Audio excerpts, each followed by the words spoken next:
네, 안녕하세요. 복잡한 사회 문제를 누구보다 쉽게 설명해주는 남자 문제적 바둑입니다. 이번 시간에는 유명한 맥점이 등장하는 사회 문제 한번 준비해봤는데요. 흑선으로 진행이 되고 난이도는 1급에서 5급 사이입니다.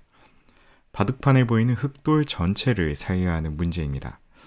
어느 정도 바둑을 좀 오래 두시고 사회 문제 조금 풀어보신 분들이라면 이 문제가 한눈에 봐도 후절수를 노리는 문제라는 것을 알 수가 있는데요.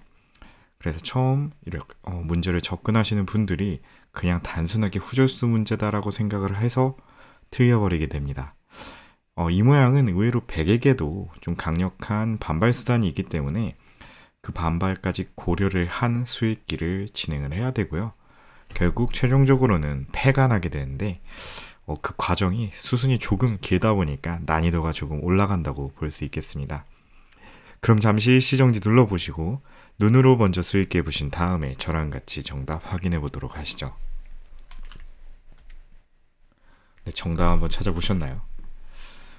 우선 이 자리는 여기를 젖혀서 가면은 두 점을 잡을 것처럼 보이는 자리이긴 하지만 눈으로 보면 두 수지만 막상 두어놓고 보면 자충이기 때문에 수상전 자체는 흑이 이길 수가 없습니다. 이런 식으로 두 점이 먼저 잡혀서 흑이 죽게 되죠. 하지만 여기서는 정말 유명한 맥점인 후절수의 맥점이 등장하는데 이 자리를 먼저 이어가 놓고요. 이 교환을 해둡니다. 3과 4의 교환을 꼭 해둔 다음에 그 다음에 두 점을 먹으면 4점이 떨어지죠. 이런 식으로 수상전에서 지는 그림이 나오더라도 뒤에서 단수를 하나 쳐놓고 일선으로 넉 점을 때릴 때 다시 되끊어가는 수가 준비되어 있습니다. 그래서 통상적으로는 이런 형태에서 이렇게 후절수 모양을 유도해서 살아나가는 것이 다른 사활 문제에서도 굉장히 많이 나오는 그런 형태가 되겠는데요. 이 모양에서는 조금 다릅니다. 이 젖혀갈 때 백도 이제 어느 정도 눈치를 챘죠. 메꾸면 이어가서 후절수를 당하는 걸 아니까 역으로 이 자리를 먼저 치고 들어가는 수가 좋은 수가 됩니다. 흑은 두 점을 때릴 수는 없어요. 이렇게 뒤로 따내고요.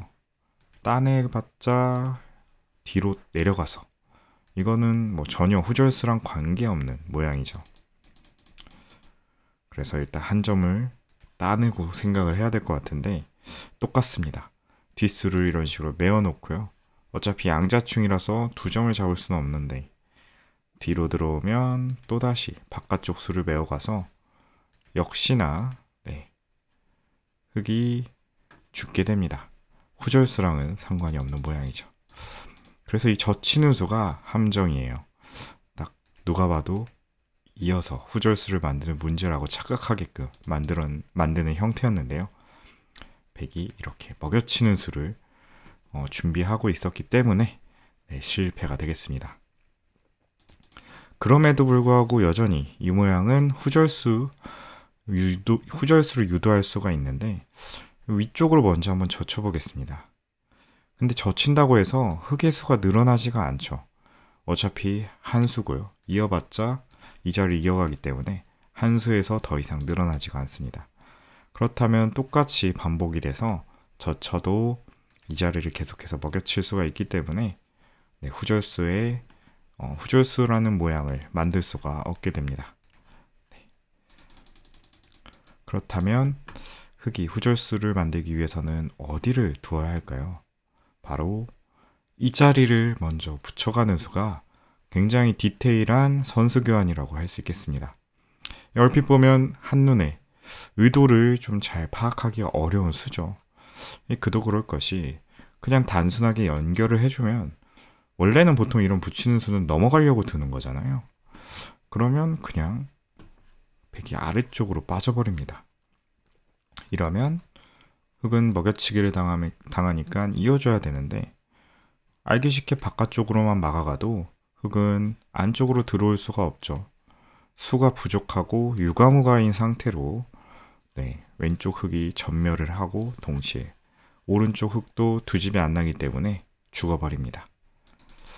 그렇기 때문에 넘어가지는 못하는 자리인데 이 붙이는 수가 어떤 역할을 할 수 있을까요? 바로 여기서 1과 2 교환만 해두고 안쪽을 들어가는 수가 이 문제의 정답이 되겠습니다. 아까 그냥 젖혔을 때는 먹여치는 수가 성립이 됐었죠. 그렇기 때문에 이런 식으로 차단하는 수는 성립이 안 됩니다. 단수 하나 선수해 놓고 똑같이 진행을 해서 후절수를 만들 수 있어서 흙이 살고요. 그래서 백은 어쩔 수 없이 이 자리를 먹여쳐야 되지만 이때는 때려서 이 막히는 것이 아니라 건너갈 수가 있게 됩니다. 1, 2 교환 덕분에 그냥 한 점을 안 따내고 이렇게 연결을 하면서 수를 늘릴 수가 있게 되는 거예요. 차이점은 백이 단수를 칠 때 때릴 수가 있고요. 한 수로 바깥쪽 수를 메울 수가 없습니다. 두 수가 돼버렸죠. 그래서 한 칸을 띄는 수, 찔러 놓고 바깥쪽 따내고 들어가면 두 점을 잡고 살 수가 있고요. 이 막아가는 수 역시 때리니까 이제 수상전에서 역전이 됐죠. 이 1과 2 교환 그리고 5로 넘어가는 순간 흙이 한 수를 벌 수가 있게 됩니다. 그래서 넘어가면은 바깥쪽으로 치는 수는 성립이 안 되고요. 백도 여기서의 최선은 그냥 안쪽 한 점을 따내는 것이 최선의 수가 되겠습니다. 당연히 두 점이 촉촉수이기 때문에 약점을 받아줘야 되고요. 백도 단수를 치거나 막아서 계속해서 패로 버텨갈 수가 있겠습니다. 물론 흙이 이 자리를 먼저 당연히 때릴 수도 있고요. 패 하나 부족하더라도 이을 수 있는 여유가 생기고 심지어 공배가 두 곳이나 있기 때문에 늘어진 패가 됩니다. 흙이 또 굉장히 유리한 그런 패가 완성이 되겠네요. 그래도 백 입장에서는 그냥 살려주는 것보다 이런 식으로 늘어지는 패라도 하는 것이 이득이 되겠죠. 어쨌든 핵심은 그냥 젖히는 순간 먹여치는 수를 당하는데 이 먹여치는 수를 당할 거를 미리 예상하고 이 교환을 해놓고 젖힌다면 먹여쳤을 때 효과적으로 연결을 해가면서 한 수를 늘릴 수가 있게 됩니다. 그리고 백은 어쩔 수 없이 이미 수상전에선 불리한 상황이기 때문에 한 점을 먹어놓고 패로 버티는 것이 서로 간의 최선의 결과라고 할 수 있겠네요.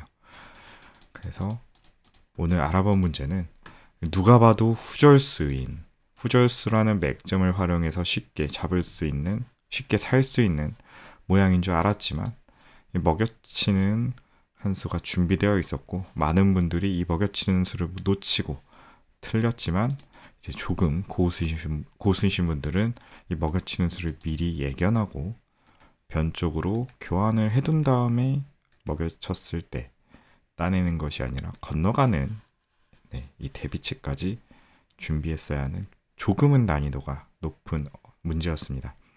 사실 후절수라는 맥점 자체도 쉬운 맥점은 아니에요.